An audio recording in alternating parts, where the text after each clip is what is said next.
Calhoun and his friends.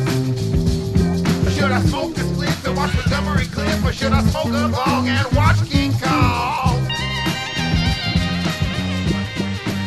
A big thanks to Chalky the Funkmaster for the theme song that has everyone smoking a bong and watching King Kong. This is Old Movies for Young Stoners, the podcast that pairs classic, forgotten, and just plain weird old movies with the right kind of green bud. This week, we are doing heavy drugs with horror icon Vincent Price. Brace yourself. Prepare to have your God-fearing, farm-bred, prayer-fattened morality shaken to its core. See, I have become what is vulgarly known as a drug addict. Yes, you've heard him in Michael Jackson's Thriller and seen him terrorize the Brady Bunch. But we've got Vincent Price getting wigged out on opium in Dragonwyck, a gothic romance from 1946, and mainlining liquid LSD in The Tingler from gimmick master William Castle. We might pass on the opium, but we'll still be plenty high right here in episode 2 of Old Movies for Young Stoners.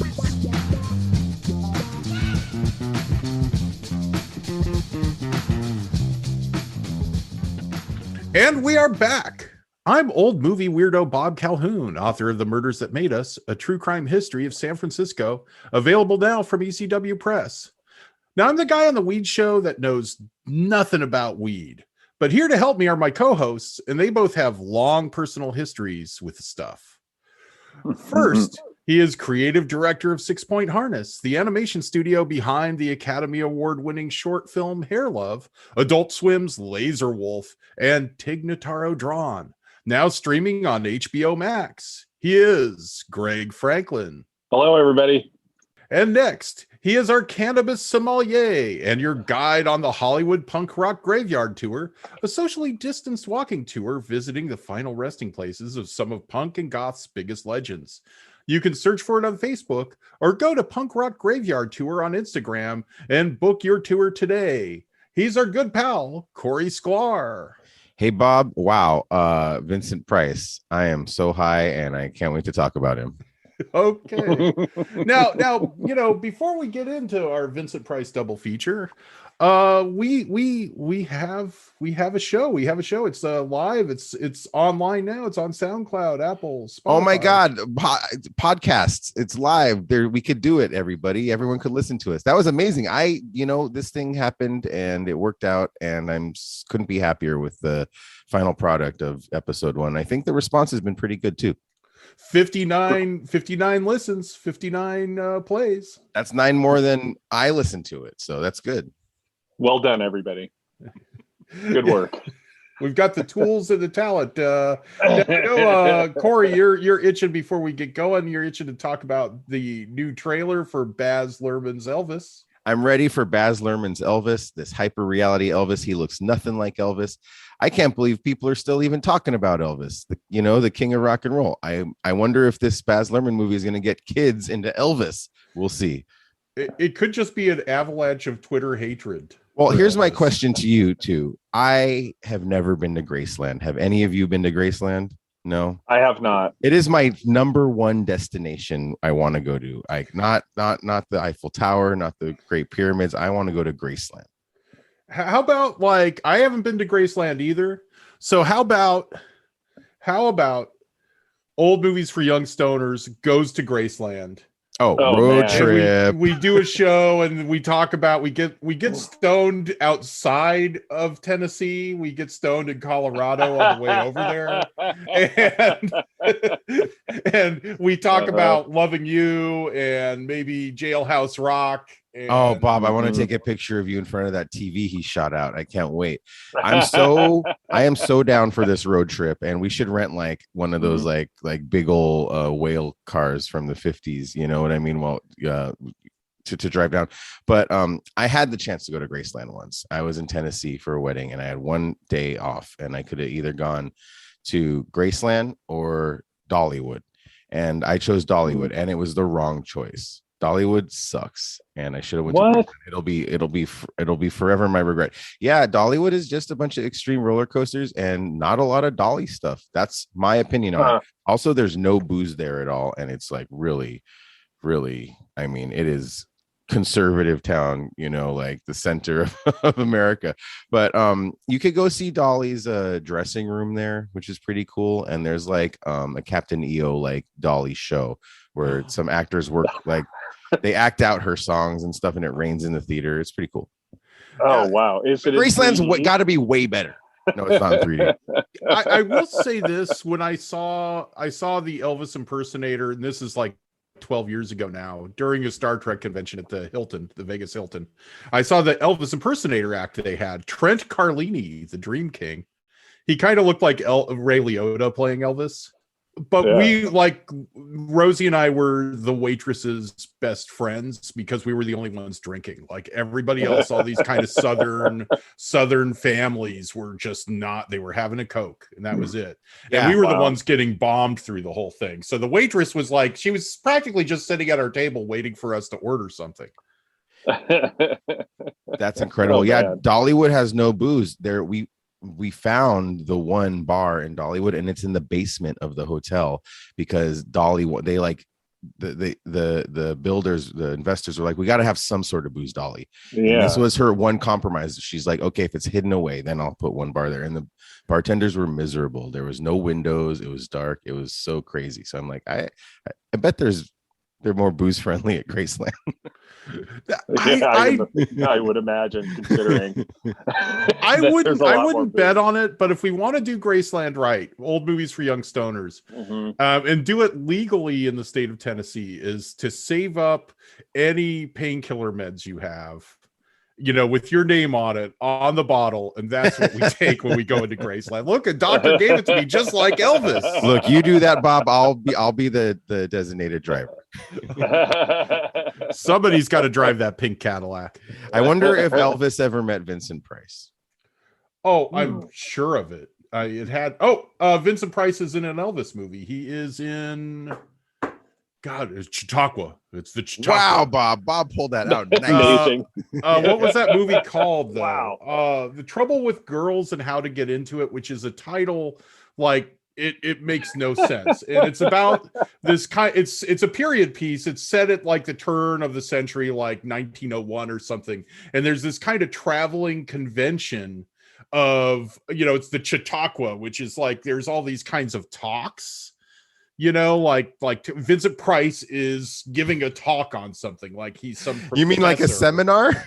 Yes, he's giving a seminar, and so is like John Carradine is also giving a talk. Like basically old horror stars are giving talks at this thing, and Elvis is the guy running it. And you could tell it was a movie that had probably been sitting around MGM for about 10 years, and it was supposed to be like a more serious film with Glenn Ford or Burt Lancaster or somebody in it, and then somehow the script finally made its way to Elvis. It's a very odd film. There's like crimes and rapes in it, and it's like a moving drama, but Elvis still has to sing songs. Like once Elvis enters, there are songs, but Vincent Price is in the film. I'm giving seminars, baby. Vincent Price. We got Vincent Price giving a seminar. He's going to talk about. He's going to talk about the nature of fear. We're going to talk about timeshares in Nevada, baby. But yes, that we might discuss that film and what we just smoke with it at some point. I can't wait. Weird movie. I cannot wait for our Elvis episode. That's one thing. One genre I have not dove into is Elvis movies, so let's do it. A couple episodes. We will get into the maybe when Baz Luhrmann's Elvis movie comes out, like a couple weeks before. We should delve into the world. Smart. Of Elvis. The millions who read the book club selection Dragonwyck know the powerful emotional impact of its many exciting moments. For as the Ladies' Home Journal so daringly promised when it first published Dragonwyck, this is a story to thrill the hearts of those who loved Rebecca. Starring Jean Tierney as the woman who seeks love where it is feared to flourish, this unusual, impassioned romantic drama now comes to the screen with its fascinating plot, and its magnetic characters brought vividly to life by a splendid cast, including Walter Houston, Vincent Price, Glenn Langan, Anne Revere, Spring Byington, and other outstanding artists. And you like peaches out of season, and the feel of silk sheets against your young body. And one day you will wish with all your heart you'd never come to Dragonwyck. You knew it the instant our eyes first met, and everything within us met. And you know it now. You have no right to say that, to talk like this, please. You can't help yourself any more than I. Am I right? And now for our first film, we're kind of doing an A picture, B picture thing on old movies for young stoners. So for our A picture, we have Dragonwyck, an atmospheric gothic romance from 20th Century Fox in 1946, with Jean Tierney as a Connecticut farm girl whisked away to Dragonwyck, Vincent Price's New York estate, where he rules over his tenant farmers like a feudal lord and escapes the sounds of the ghostly piano tunes that haunt him by locking himself in the attic and toking on opium. Also starring Walter Houston as Tierney's devoutly religious father and Harry Morgan as a knife-wielding farmer. Now, okay, guys, like have either of you seen Dragonwyck before we did this here? Not before. I wasn't even aware of this movie before you had brought it up for this episode, and I have to say it took me a couple times to kind of get into this movie. I believe that I was possibly too high when I first attempted to watch it, and it led me to the conclusion that this is a fairly advanced old movies for young stoners attempt. I would recommend going in with a buddy, and being high with somebody will definitely help you out. I think it's that first 20 minutes or so where I'm convinced throughout the entire film that being in Dragonwyck with a murderous overlord running your life is still preferable to life on that farm with that horrible dad who is just a cartoon of religious intolerance. And there's so many twists in this movie. There's so many like face turns and heel turns, and it's like I can't really keep track. Like, it's a fairly nuanced movie here, like as much as you hate Vincent Price for being such and he's a magnificent performance in this movie. I mean, it's really, and I have to say, Bob, the promise of Vincent Price doing opium was the carrot that was dangled in front of me throughout this movie and kind of kept me going. Did it completely deliver on that? Not really. I kind of wished I would have seen him take the drugs. You really only get it from his great performance, which is amazing. I kind of feel like this movie came out in 1946. Yeah. So there was a real missed opportunity on the part of the Warner Brothers animators to not have Vincent Price's character as a villain in a Bugs Bunny cartoon. Because I would love to see Bugs Bunny come out of his hole and have Vincent Price sitting there on his wooden throne, demanding rent from Bugs, and have Bugs Bunny eat a oleander carrot cake. That it would be like, you ate the cake. No, you ate the cake. I ate the cake. No, I ate the cake. I don't know. This movie kind of threw me for a loop. It's kind of hard to get behind anybody fully, but Vincent Price he is the main attraction for sure. This is like nobody's chill in this movie, so it's hard. That's the thing. It's like when you smoke weed, there's just nothing chill about anybody in Dragonwyck whatsoever. It's just not chill. There is no. Well, you know what? It's the script is very accurate about how like not chill that area of New York is, and they keep talking about it. At one point, Vincent Price's sick wife is like, "I gotta get out of here. It's so miserable here in the Catskills." Yeah. And then at one point, someone asks, "How is New York, sir?" And he's like, "Unbearable." And it's like, yeah, you know what? It does make you pretty chill over there. So that was good. That was accurate. But I was with you. I was way too high for this movie. I was what you call crossfaded in California. And this movie was crazy slow. Mm-hmm. Like, this is a real ass grandpa movie. It's slow. It's a grandma movie. It's a gothic grandma movie. I will say, this is what I wish HBO's The Gilded Age was. That The Gilded Age was more like this, and I am probably the only person on this panel watching The Gilded Age, but I am not watching that, Bob. Okay, I wish it's Vincent Price is like his last name is Van Ryn, and the family in The Gilded Age are the Van Ryns, so it's like a generation after Dragonwyck. So I kind of see Dragonwyck as a prequel, and I just want Cynthia Nixon to start taking opium because she can't deal with hearing the sound of her great grandmother's piano playing. It needs more of that. Okay. So that part, and I'm with you, Greg, the tonal shifts in this and the heel turns are there are quite a bit of them. And I don't even know. Well, first of all, I want to say there's no dragons in this movie at all, which totally confused me. Yes. I was like, why is she at Dragonwyck? What's happening? You know, like, so there's a lot of tonal shifts. There's a political statement in this movie, and I think it's anti-landlord, but maybe not. I can't tell. And that's cool. There's a ghost in the attic in this movie that plays harpsichord. But like, where does that doesn't really lead anywhere, does it? There is opium, but so there's a lot of tonal shifts in this movie, and it's a couple different movies in one. So it's confusing when you're too high. But Bob, this is the perfect movie for this show. This is someone I would never watch, and I love seeing this prestige piece with Vincent Price just totally killing it and lighting up the screen. And I noticed he didn't get top billing. Was he a star? Was he famous at this point? He was basically a lead supporting player, a main support in movies. He was not a horror star yet. This movie is like the blueprint for all the Roger Corman Poe films he did.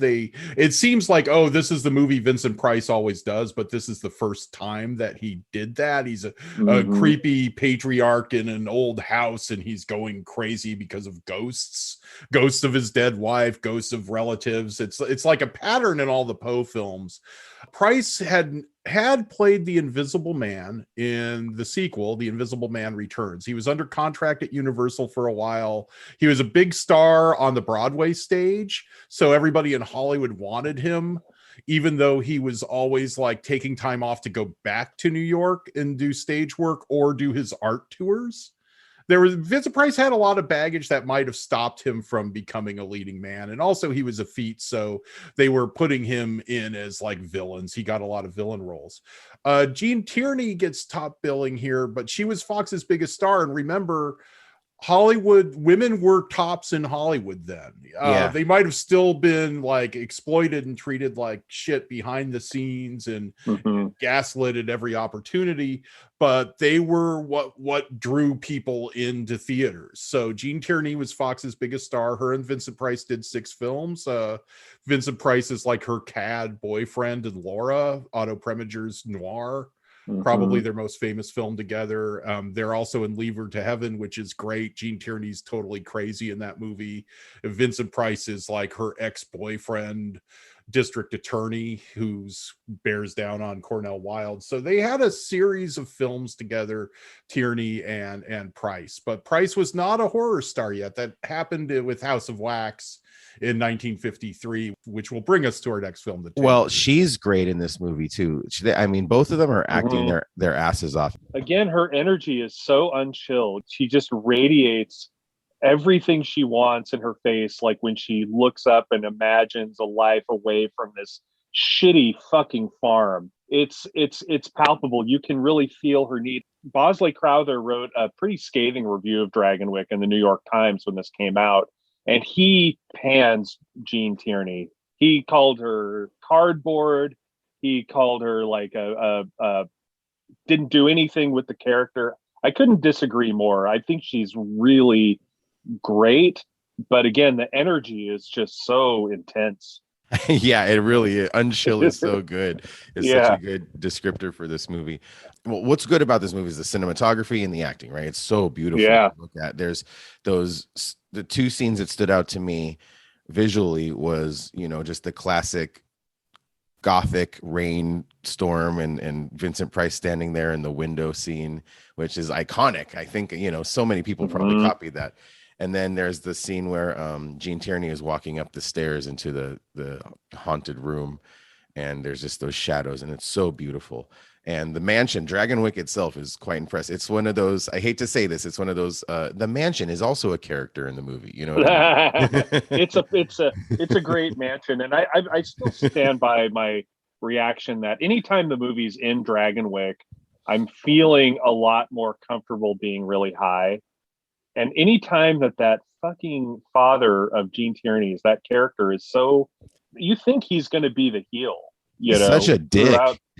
But of course, this movie just fucking has to act like this beautiful, weird adventure of Gene Tierney's character is nowhere near as preferable to life on this stultifying farm under the thumb of this patriarch.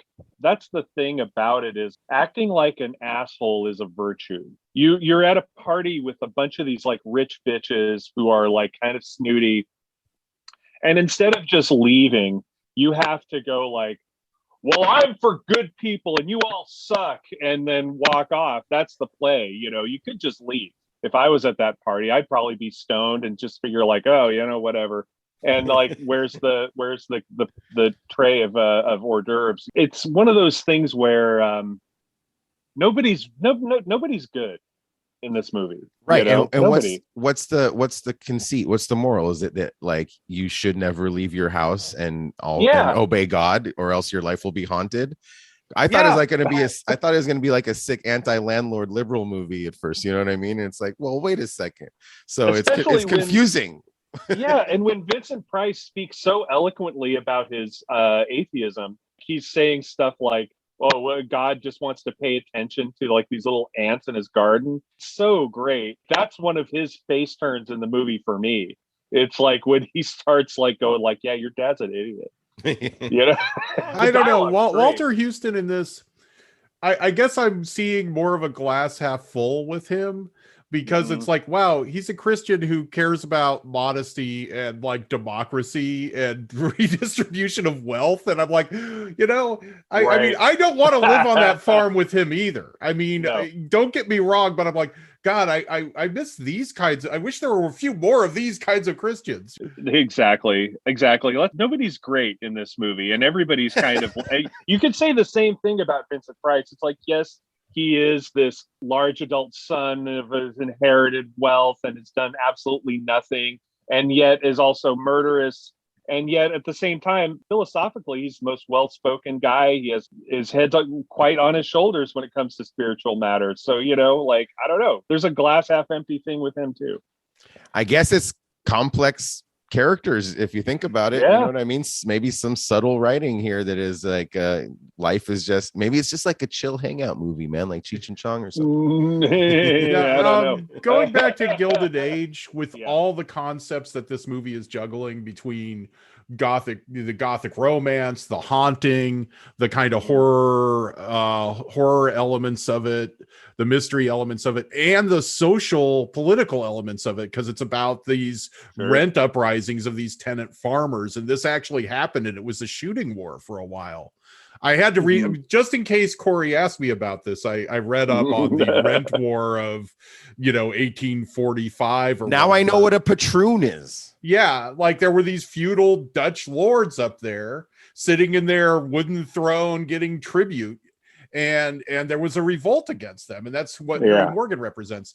All that being said, I'm almost like, I hate, everybody says this now, where it's like, this would be better as a series. But I think maybe, I don't know if the book Dragonwyck is any good, but maybe an 8-part HBO series to just juggle all of those different things in this David Simon kind of way that an 8 or 10 episode series can do might be warranted. There might be room for that with this material. I ain't watching that. I could barely stay interested in the Logan Roy family on Succession. Okay. So wouldn't Succession be better with ghosts? Hell yeah. Ghosts. That needs ghosts too. All these things need ghosts. Okay. I think Dragonwyck needed some more ghosts. Those were by far my What happened? What was the lead? What was the end result of having a haunted? The end result. Well, it's that Vincent Price finally heard the ghosts, right? Because he's part of the family. and her character can't hear the ghost because she's just not part of the Thank the you. lineage. Thank you for holding my hand through that plot point. That's like what it is. And so it also tells you that atheism is wrong, that God is real, that ghosts exists, there is life after death, and the best you can hope for is haunting a fucking harpsichord that for eternity if you're one of these fucking patroons. Just to let everyone know, Bob picked a real, like Greg said, a really advanced one. This is a fancy lad movie with women in bonnets and people in bloomers and top hats and giving tribute to patroons. So this is like some real grandma gothic stuff, and tread lightly. I would recommend a hybrid weed by far, and I would not recommend crossfading as Corey did. No, that's the thing. It's like you kind of need the alertness of a sativa. You kind of need to chill the fuck out, like with an indica. And again, like I said, I would bring a buddy, somebody that you can kind of talk about this movie with is really key, because it's advanced in the way that it's not for the dabbler. If you're like an occasional stoner that kind of is interested in classic movies, I wouldn't start with Dragonwyck. You got to be either really into weed or really into old movies, or both to dive into this one. I agree. You need to be alert and not too faded on this. So I recommend the pen that I smoked would have been good without crossfading. It is a dome pen. These are the cheap disposable pens, and I got the Pineapple Coast, which is like a sativa dominant hybrid. So exactly, it keeps you alert. It's good for daytime, and that's what's good for Dragonwyck. So you could figure out all these plot points and all these characters. I have some things to say about the weed, because when we were planning the episode, I asked Corey for a weed recommendation, and he recommended Hulkberry, which I went and got. When I watched Dragonwyck, I smoked a couple of hits of it right before I started it, and then a couple of more hits halfway through. And the one thing I could say about Hulkberry is it did that thing that I really like weed to do, where I started paying attention to weird stuff. Like there's that scene when Walter Houston and Gene Tierney are in the hotel, and the busboys or the bellhops come right up. They just appear like a Warner Brothers cartoon, and he gets all mad at them. And that was really funny to me. Like I've seen it before. I would have never, not being stoned, I would have never focused in on that. And then there's the excellent scene. It's after Gene Tierney tells off all the gossipy Bettys that are all like, all giving her the hi-hat. You don't know Victoria Skirmerhorn? The Skirmerhorns. They come up in Gilded Age too. I'm like, it's those damn Skirmerhorns. Oh my god! Yeah, Skirmerhorn is an old school New York name. Like I don't doubt it. It's all those Dutch families like the Roosevelts. But Vincent Price does the waltz with her, and you could see everybody fill in behind. It's this great piece of crowd direction from Joseph Mankiewicz, the director. This is his first film, and like everybody, like their faces, like they all kind of fill in the frame behind them, and their faces are all like, "Oh my god, look at that! How terrible! I can't believe this is happening." Yeah, but they all crowd in to see them. Like in the background, the waltz is kind of a perfect dance for this, because you're going in circles all over the place. The weed, I wasn't drinking. I wanted to be sure I wasn't like already kind of drunk when I watched it and when I smoked it. I wanted to feel the Hulkberry, and I did, and it gave me that weed sensation. That's one of the things I look for in watching getting high and watching movies. That's what I want, is to kind of focus on weird stuff like that. Nice. And I want to say this is like a joint movie. I don't think you're not going to do any dabs of Hulkberry. You're not going to want to vape giant clouds. It's like a couple hits of the joint, let it mellow, maybe take another couple hits. I think that's a perfect recommendation. Now, Bob, this is Joseph Mankiewicz wrote and directed this. This isn't Mank that the David Fincher movie Mank is about, is it? It is his younger brother. Thanks. The Mank, and he is the great uncle of Ben Mankiewicz, who is host on TCM. I'm sure some of our listeners, maybe all of our listeners, are right now are familiar with him. So it's the big Mankiewicz there was family. A political the Robert F. Kennedy connection with the Mankiewicz as well. Yeah, I think he might be another great uncle of Ben. Different one. What a family. I'm William Castle, and I feel obligated to warn you about the next attraction you will see at this theater. The picture is The Tingler, which I directed. And for the first time in motion picture history, members of the audience, including you, will actually play a part in the picture. You will feel some of the physical reactions, the shocking sensations experienced by the actors on the screen. I guarantee that The Tingler has more shocks per minute than my last film, The House on Haunted Hill. But don't be alarmed. You can protect yourself. When you see the picture, you will be told, and remember the instruction, how you can guard yourself from attack by The Tingler. And now may I show you a few scenes from The Tingler?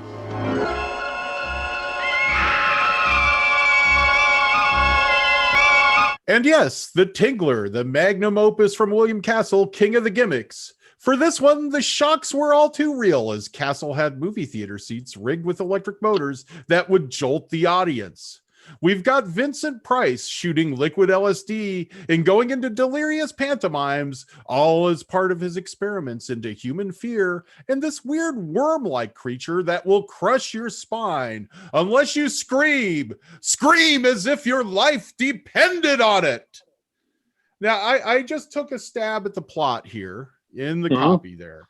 Yeah. But does this movie even have a plot?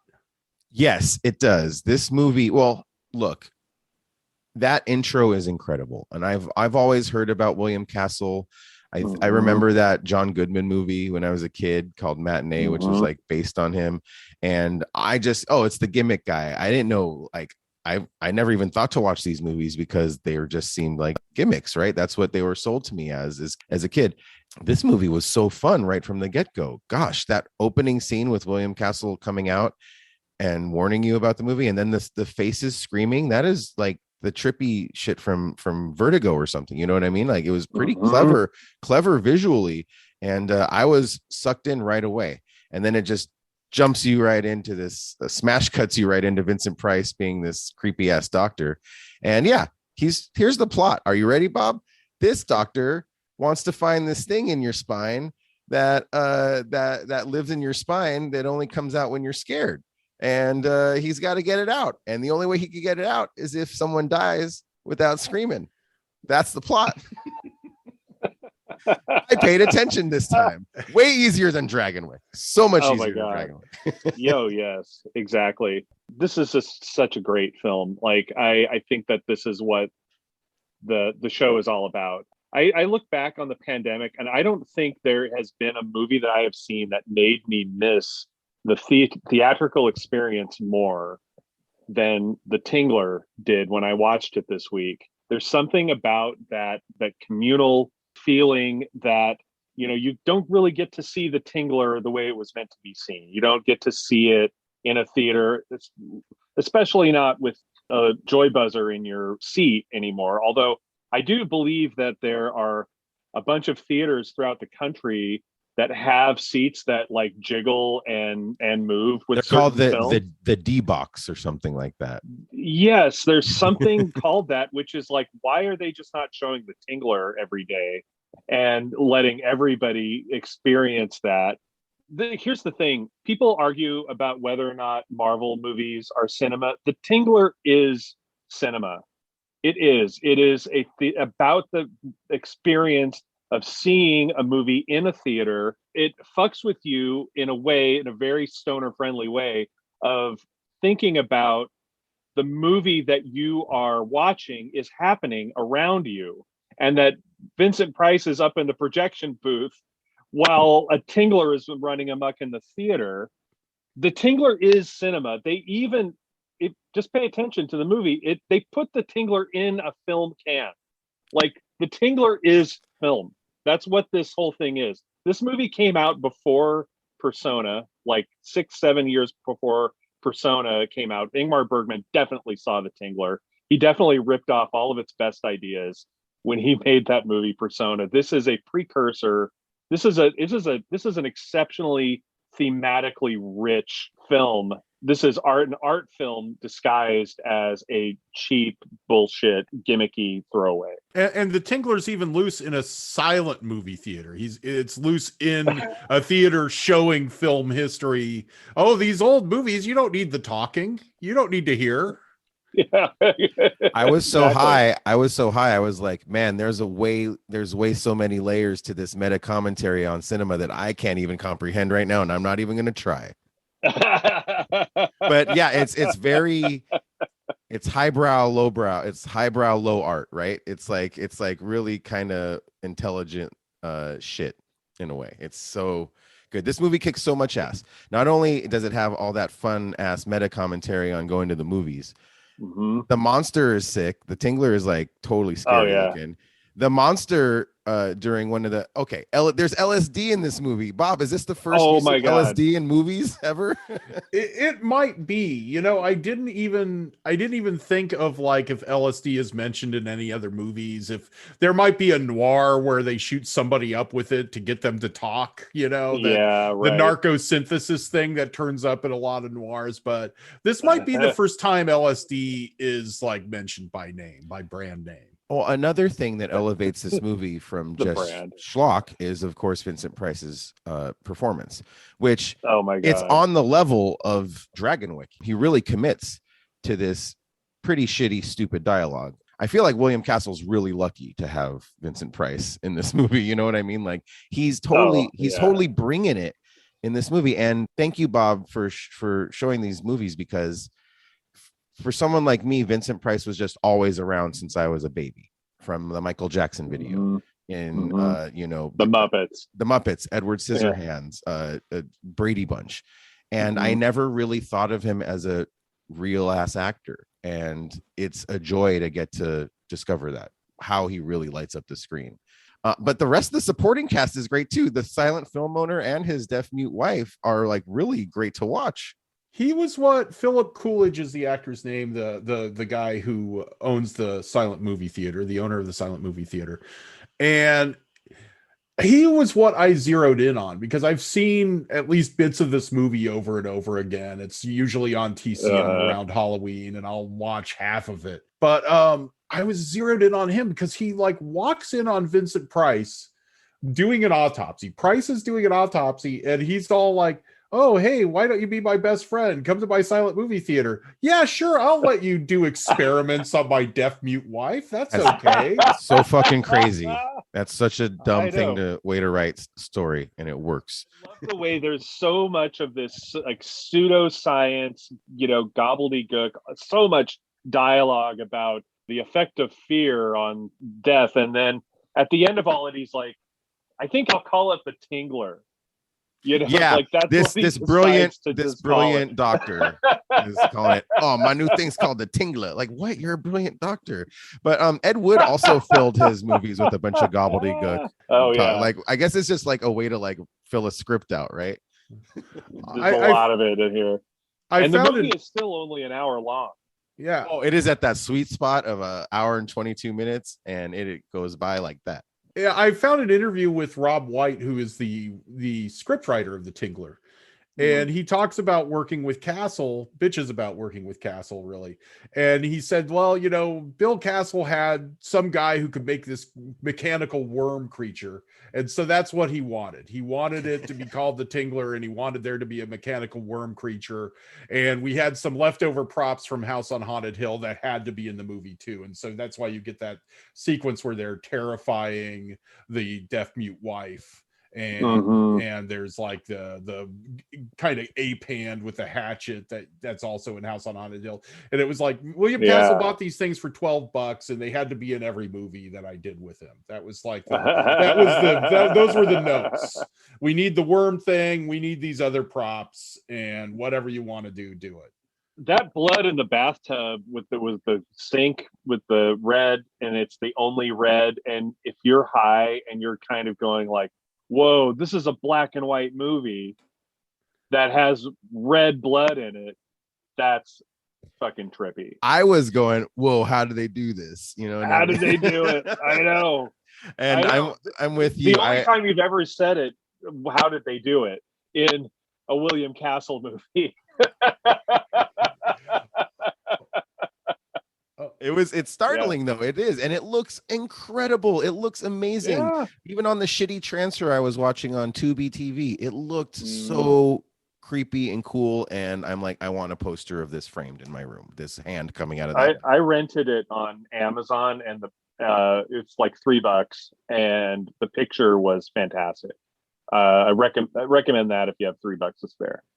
I suggest watching it after hooking up electrodes to your couch. But yeah, even without the gimmicks, this movie is so fun. It goes by fast. Yeah. It totally kicks ass. It has acid in it. Cool music too. Cool score.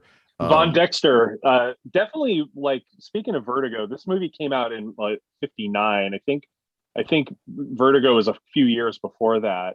Definitely pick up like some Bernard Herrmann, vibes from the score at times. It's just like Von Dexter's shameless, right? Just straight up use it. And Von Dexter really is the composer.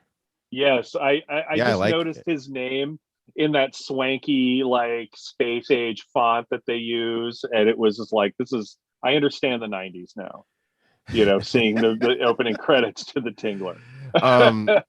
The final, I mean, I won't spoil the ending, but the artistic choice at the very end before the end title card is really cool too, and it makes you pumped, and it's like, yeah, the Tingler. So just a good movie, and it's available everywhere. It's kind of a pastiche in some ways, because I do, I pick up notes of Vertigo. I also noticed that some of the beginning is a little bit reminiscent of Night of the Hunter. Just this disembodied, the disembodied heads like I get staring out at you, and it's like kind of like trippy, filmmaking for sure. I feel like this movie is got to be an influence on not only Bergman but the Tarantinos of the world. The influence on this movie is vast. You can tell it. Like you said, John Waters always talks about this movie and like how it changed his life. And I think he used to like see it over and over again and like pick the same seat and try to find the seat. You watch it and you could see like, oh, if you were a little kid and you saw this movie, it changed your life. I see a lot of tricks that later people like Sam Raimi did. And there's the one trick during the scene in the movie theater where the projection, the film gets cut by the Tingler, and then it's the Tingler. You can see its shadow on the screen. Yeah. And that Joe Dante ripped that off for Gremlins 2, and I'm like, oh, that's the Gremlins 2 trick. Oh, fucking Bergman ripped it off. Of course. Persona, like Persona, like for Persona. Gremlins 2 is my Persona. So. Yes. Castle did have a chip on his shoulder about Hitchcock. And even though he later shamelessly rips off Hitchcock with Homicidal, but he has this chip on his shoulder because Hitchcock could do his TV show and he could do these dry introductions and yuck it up and still be respected as a great filmmaker, where William Castle felt that like he was just always going to be considered the bottom of the barrel. And why can Hitchcock get away with it and I can't? Yeah. He had a little bit of an axe to grind against Hitch. That's interesting. Yeah, I mean, Hitch was the ultimate showman in that capacity, and of course, William Castle doesn't have the charisma nor quite the filmmaking chops of a Hitchcock. But I mean, there's something about just the raw creativity. There's something about the inventiveness of this film.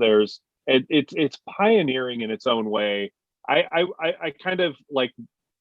I wish that Hitchcock didn't make William Castle feel so insecure. What weed would you recommend with this, guys?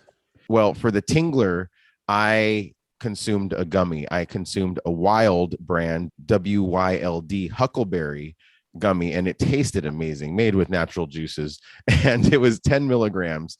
I actually consumed 2 of these, and I think this was perfect because this is a trippy movie. It's fun, and I just melted into the couch and totally was consumed with not the world of the Tingler, but like the filmmaking aspects of the Tingler. It was fun, and I do recommend eating a couple gummies for this one. The weed that I would recommend for this movie is weed. When you used to buy weed, you didn't know what kind it was. You would just smoke a ton of it in the car before you went into the movie, and it was perfect. I would recommend maybe going to your car to smoke weed before you watch The Tingler. You can't go wrong. You really can't. Dealer's choice when it comes to the weed. So Greg recommends 2 fingers across the bag of brick weed from Mexico in the back of your friend's Datsun before watching The Tingler. I did gummies on this one too. Nice. Oh wow, twinsies. Yeah, I bought the Hulkberry gummies because I'm like, maybe you should take the gummies. And I was at my like swank posh works retreat, which I was not ready to be at. I was not ready to be around this many people yet. Mm-hmm. And so I had consumed the gummy when I was still dealing with my coworkers. But it's like when you never know when the gummy's going to hit. It could be an hour, it could be 2 hours. So while I was still in public, I felt like I was about to turn into a werewolf, like the full moon was going to come up, and I'm like trying to get away from these people and go back to my hotel room and sit there and trip out and watch The Tingler. And that Hulkberry, it made me focus on Philip Coolidge. It made me focus on the movie theater owner, which I'm usually just, Vincent Price is going to misdirect me to look at him the whole time because he's usually what I watch. And I was just watching that guy. I was really like, what's up? Wait a second. Like, he's okay, fine. Just experiment on my wife. Whatever you say, doc, Oh God, I know. And I love how Vincent Price, like, just waves a gun in front of his own, like, adulterous wife and experiments on her. And she wakes up because it was just a blank. And she's just like, you asshole, and doesn't do anything about it. The Tingler is available for free with ads almost anywhere and everywhere. You can find it on Tubi, Pluto, Crackle, the Roku channel, or shell out a few extra dollars to rent it from Prime or Apple TV if you like throwing money at tech giant. I like it. To recap, our 8-picture from earlier, Dragonwyck, is available from the Criterion channel and YouTube. Greg and I both recommend a sativa dominant hybrid for this one. So that wraps up episode 2 of Old Movies for Young Stoners. Now, we've done lots of weird and even disturbing films here so far, but we haven't done anything that's out and out trippy. We hope to rectify that in 2 weeks as we venture into the magic kingdom of Disney Plus for 2 of the most psychedelic pieces of propaganda ever produced with 3 Caballeros and Mars and Beyond. That's all right here on Old Movies for Young Stoners.